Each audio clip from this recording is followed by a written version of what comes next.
It's Aiko with Shua Girl. I'm an American English pronunciation coach based in Hawaii. Okay, so thank you very much for joining live. So this is it's day 6 of 17-day Facebook Live challenge where I answer questions that are pronunciation related. So today I'm gonna answer 2 questions. Okay, so first question.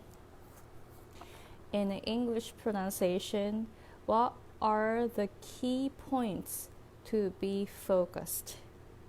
Thank you very much for your question. I know it's like, I don't know why, but pronunciation is something that like people tend to forget about when it comes to English learning.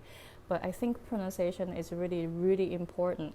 But at the same time, not so many people teach pronunciation, right? So a lot of times when you want to start learning pronunciation, you don't know like where to focus on at the beginning, right? So it really depends on the person, because when I coach my clients, each person has different point to focus. So what I usually do is to let the person know, like for example, sometimes not sometimes, but for some reason for Japanese speakers, it's really hard to project the sounds. That's because in Japan, we are trained to speak Japanese quietly in public, right? So when it comes to speaking English, you need to have a strong voice. So sometimes I tell some clients, hey, you want to focus on projecting your voice and then move on to the next level.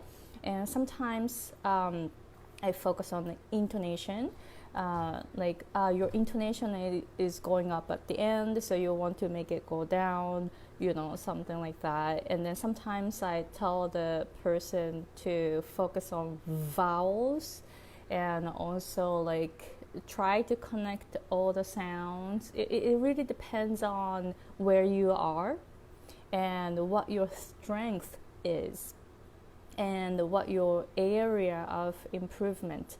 So to identify what you want to focus on, you definitely want to have someone that can give you good feedback.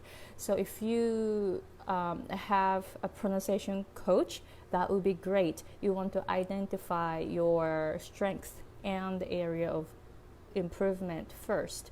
Or if you don't have pronunciation coach, you can ask your coworkers or native speakers, friends.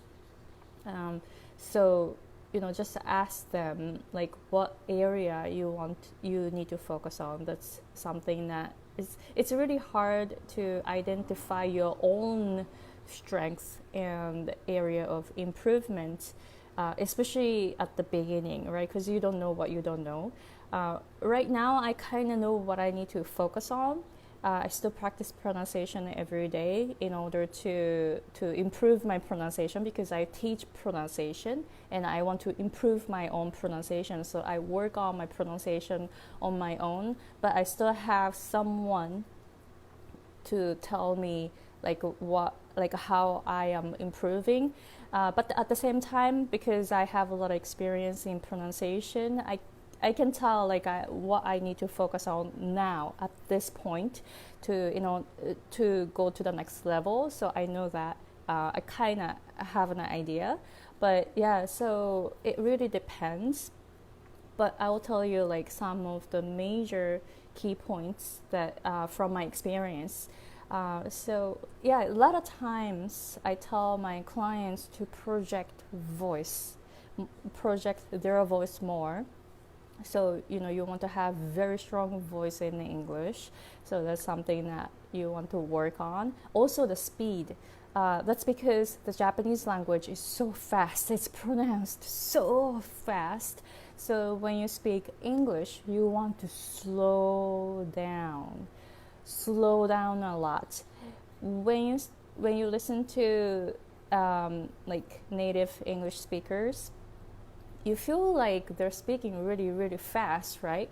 But to be honest, the Japanese language is much faster, especially the vowels are really choppy and so fast. But in English, vowels need to be longer, much longer. The sounds need to be connected, so the throat area needs to be relaxed, and also it's much slower. So you want to speak English at slower speed first, and then later on you learn the patterns, and then you can connect the sounds better so that you'll be able to speak faster later. But at the beginning, you want to slow down because English vowels are just so difficult, right? And the next point that I say usually is the vowels.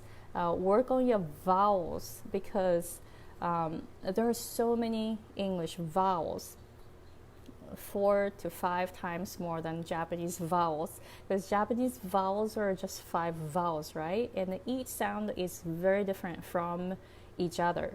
They are very far from each other, right? So it's easy to get aiueo in Japanese vowels. The Japanese language is actually really difficult. Like pronunciation is actually really difficult, but it's just different from English vowels. So English vowels, there are so many vowels, right? Usually like 19 to like 22 English vowels, depending on the area, depending on the person. So there are so many more English vowels. So you want to work on English vowels really well, and then to project your voice, you want to have more consonants in your pronunciation. So you want to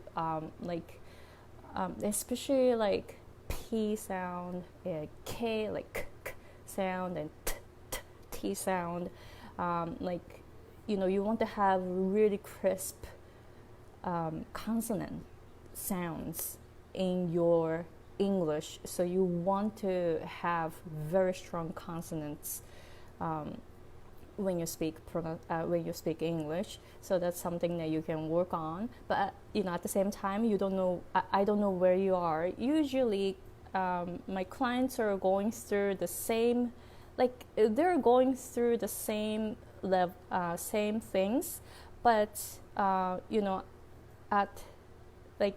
depending on where you are, you're going through something, right? So I don't know what you need to focus on right now, but you want to identify what you want to focus there. But usually 4 areas: projecting your voice, slow down, and work on the vowels, and work on the consonants really well. So those are the 4 key points that I usually point out for my clients. So that's something that you want to, if you want to work on your pronunciation on your own, maybe you can work on those 4, but maybe you can focus on it from one by one. So just work on one at a time. So you can do voice projection first. That would be the first. That would usually be the first step for Japanese speakers. So you want to work on this one if you are at the beginning point. And if you are like an advanced learner, you probably got that strong voice already, and the the vowel length already. So then you want to work on the English vowels.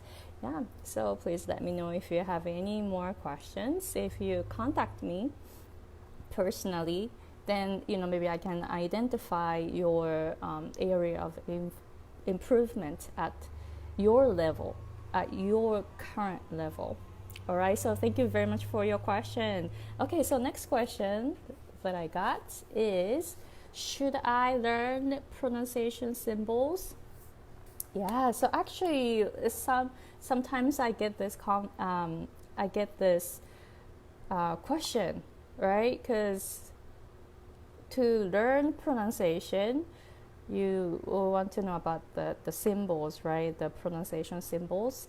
And in my lessons, I use IPA, which is International Phonetic Alphabets. But regular dictionaries don't use them. Different dictionaries use different pronunciation symbols. It's really complicated. It doesn't have any regulations, so you might get confused at the beginning. And Japanese dictionaries use something else. It looks like IPA, but it's not IPA. It is called Jones-shiki Hatsuon Kigo. It's used for Japanese dictionaries. So it's very crazy, right? So I can't really.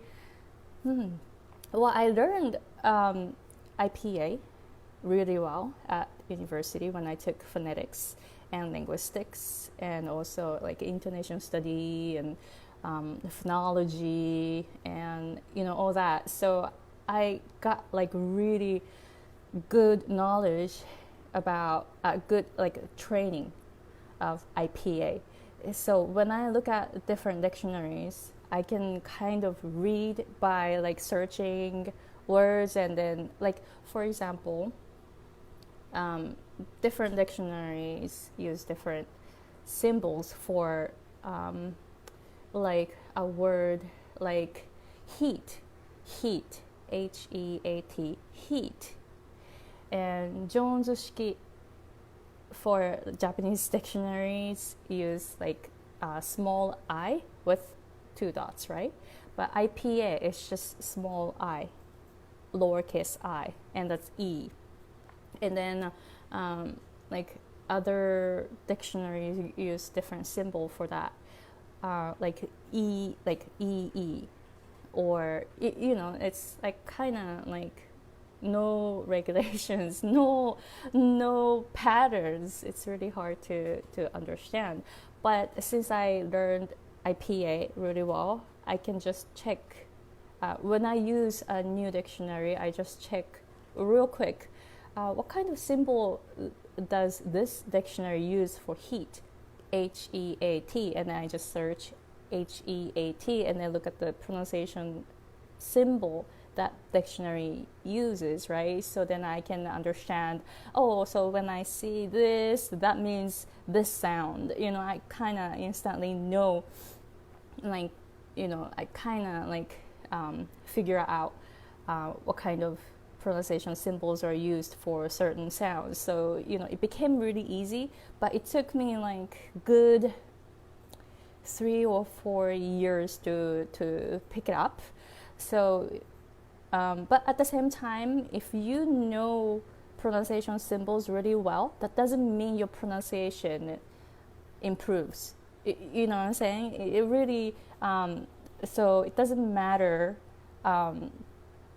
if you know pronunciation symbols really, really well, and your pronunciation becomes really, really well. It's like no connection between them. You just being able to read pronunciation symbols means you know about the symbols, right? So you know which sound it is, but that doesn't mean you can pronounce the sound, right? So if you want to teach pronunciation, you want to know about IPA and other, you want to be able to read any type of dictionaries and then figure out the symbol is used for this sound. It's like you want to know about it, right? Because people who, like from my experience, people who want to learn pronunciation from me, they've already been through like so many materials, and some of my clients have taken pronunciation lessons for past 10 years, or have gone to pronunciation schools, or have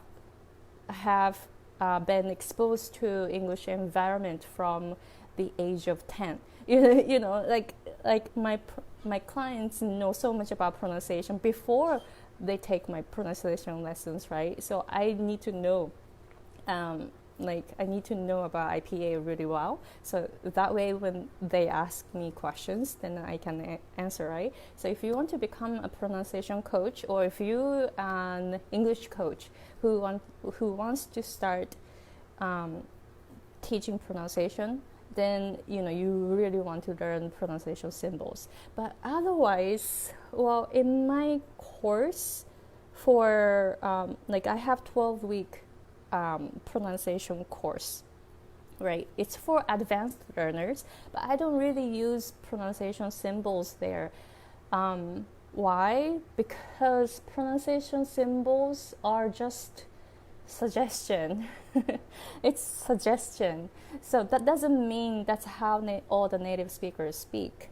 And then pronunciation symbols are based on East Coast accent. So that's what you want to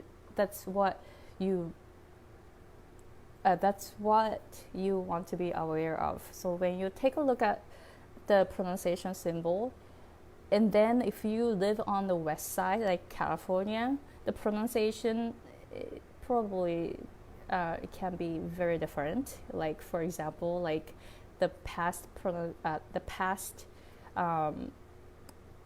verb of buy is bought in California. Bought, right? This sound, bought. But someone from New York might say bought, right? It's very different. And I'm in Hawaii. Hawaii pronunciation is actually pretty unique. It's very different from the mainland pronunciation. So when you take a look at the pronunciation symbols and then think that this is the only way to pronounce, no, there are so many ways to pronounce them. So you want to be flexible.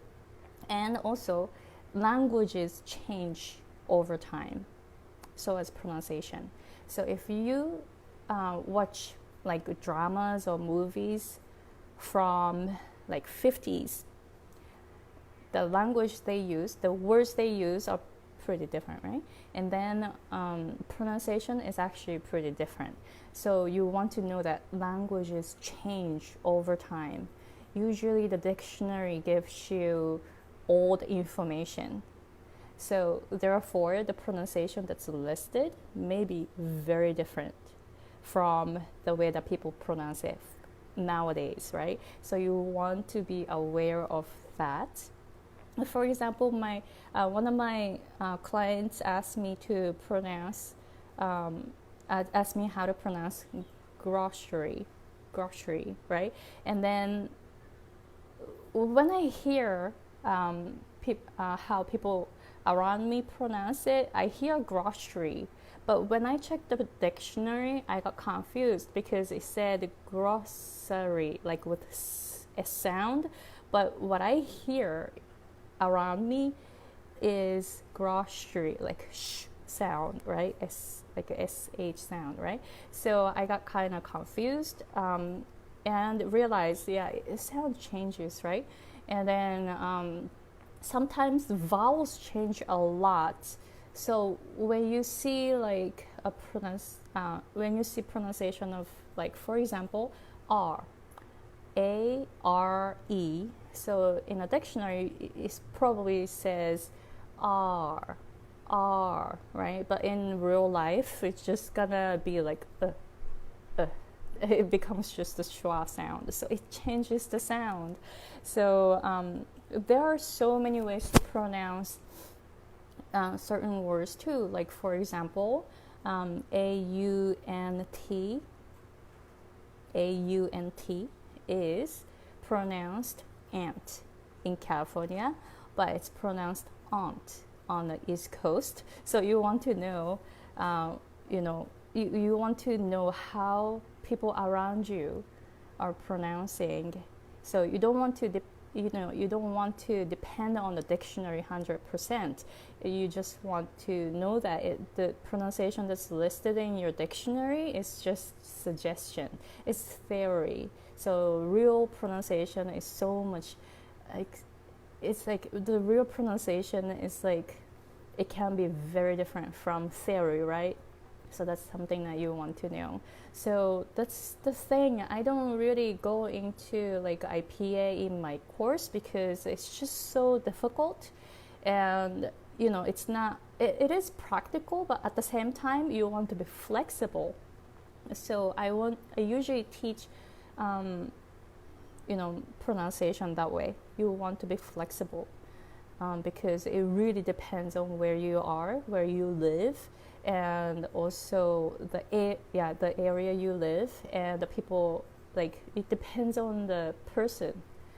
Each person has different pronunciations, so you want to be aware of that. I hope that I answer your question, because it's not so easy to answer your question, right? Should I learn pronunciation symbols? My answer would be yes, but you don't want to think that the pronunciation symbol is 100% correct all the time. Okay, so please let me know if you have any other questions. Thank you very much for attending live. Thank you. If you have any questions, please comment here, and then I can answer your question tomorrow. So I'm doing this Facebook Live challenge for 17 days, and then this is my day 6. And I've been answering 2 questions a day. So tomorrow I will answer 2 questions.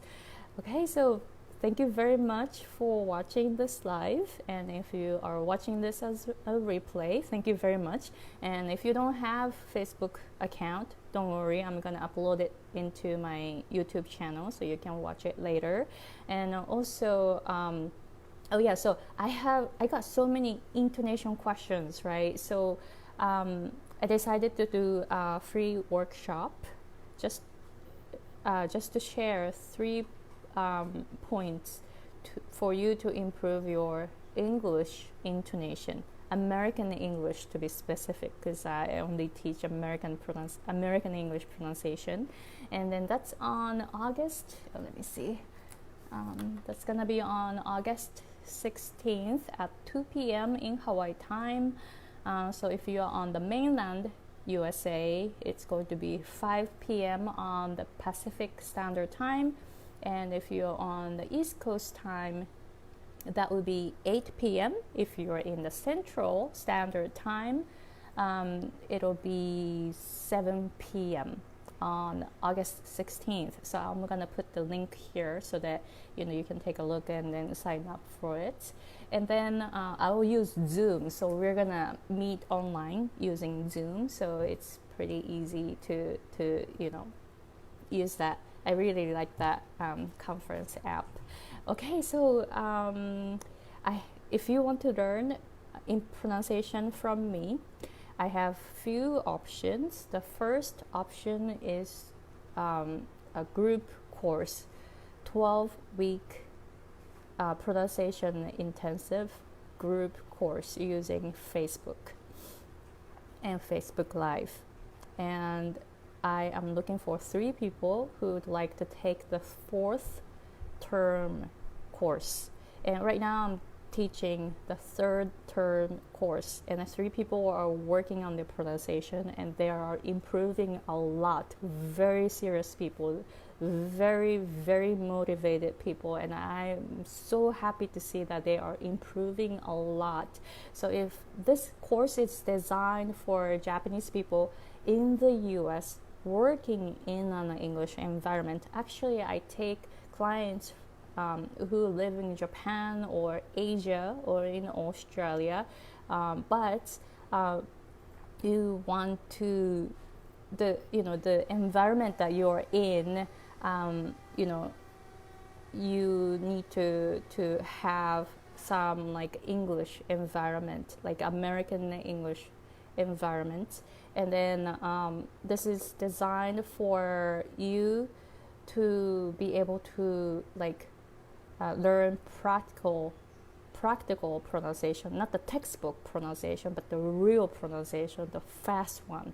So then you'll be able to learn all the patterns first from me, and then you will have more experience in learning fast pronunciation, so that your listening will go up too. It's really practical, and I'm really happy with the results that my clients get. So I highly recommend that you take this course if you are struggling in an English environment, and if you have to repeat yourself so many times, but people still don't understand what you're trying to say. And if you are tired of asking native speakers to slow down, so I'm looking forward to helping you, through this struggles, because I've been through so many struggles in the past too.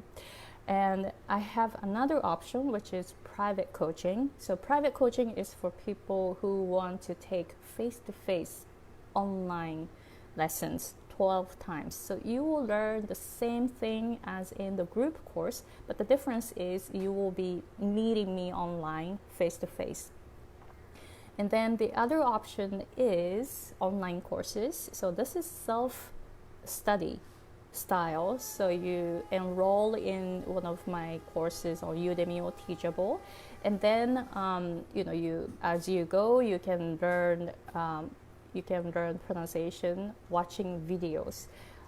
So this is just totally self-study, and these are inexpensive because I want many people to take these courses and know that pronunciation can be learned at any age, at any level, because I started when I was 23. That's when I came to the US, and my English was like not good at all, right? So I went through all the difficult times in the US because of especially with my Japanese accent, and no one really understood what I wanted to say. And so I went through like all the sad moments. So I'm helping those Japanese people who are going through the same moments, because I want to encourage Japanese people that, hey, you can improve your pronunciation a lot. So that's my motivation. So I hope that you get a lot of benefit from my lessons. Okay, so thank you very much for watching. So please let me know if you have any questions, and see you tomorrow again. Thank you for attending live. Thank you. Bye.